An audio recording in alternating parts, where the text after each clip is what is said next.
Maglalabas daw ng memorandum ang gobyerno para maiwasan ang korupsyon, partikular sa pagpapatayo ng mga classroom, kalsada at tulay. Titiyakin din daw na magkakaroon ng transparency. Nasa frontline ng balitang yan si Faith Del Mundo.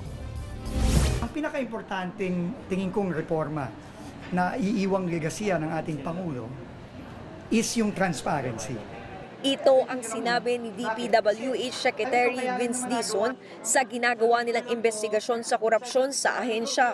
Nakipagkasundo ang DPWH sa Simbahang Katolika, Mayors for Good Governance at iba pang grupo para paigtingin ang monitoring ng mga infrastructure projects sa buong bansa.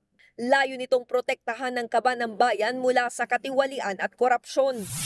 Nung kinausap ako ng Pangulo, the President did not tell me to defend DPWH. The President told me to reform DPWH. Kasi, alam niyo, kaya lang naman nagawa itong mga malakihang pagnanakaw na nakita natin na matagal nang nangyayari sa DPWH at iba pang ahensya sa gobyerno is because these things are done in secret. Kaya po nakapagnakaw ng bilyon-bilyon yung mga luko-luko dun sa First District ng Bulacan kasi siga-sigagan po yun eh.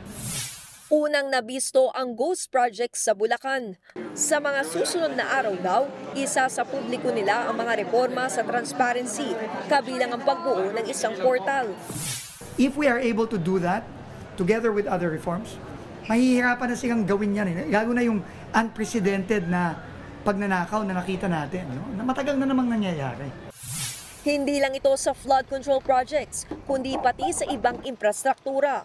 Una nang sinabi ni Dizon na nakatakdang bumuo ng Memorandum of Agreement ang DPWH at ibang ahensya para sa pagpapagawa ng mga classroom. Halimbawa sa classrooms, matagal nang sinasabi yan na magmowa na lang at humingi ng tulong ang DPWH sa mga LGU, sa mga mayors. Bakit hindi ginagawa? Hindi ba? Susundan natin yung mga health facilities, susundan natin. Para sa akin, pati kalye, pati tulay. Kailangan, tulong-tulong. Ito rin ang unang beses na nagkasama sina Dizon at Baguio City Mayor Benjamin Magalong na nag-resign sa pagiging special advisor ng Independent Commission for Infrastructure. Hindi kaya ito ng ahensya lang ng Department of Public Highways or ICI. O kaya maski mayors, hindi rin kailangan. This should be a whole of society approach para talagang tulong-tulong kasi talagang napakalawak, napakalaki ng problema. Nagbabalita mula sa Frontline, Faith Del Mundo, News 5. Mga kapatid, Mean Los Baños po, huwag magpahuli sa mga balita at impormasyong dapat ninyong malaman. Para sa mas malawak na balitaan at diskusyon, mag-follow at mag-subscribe na sa social media pages ng News 5.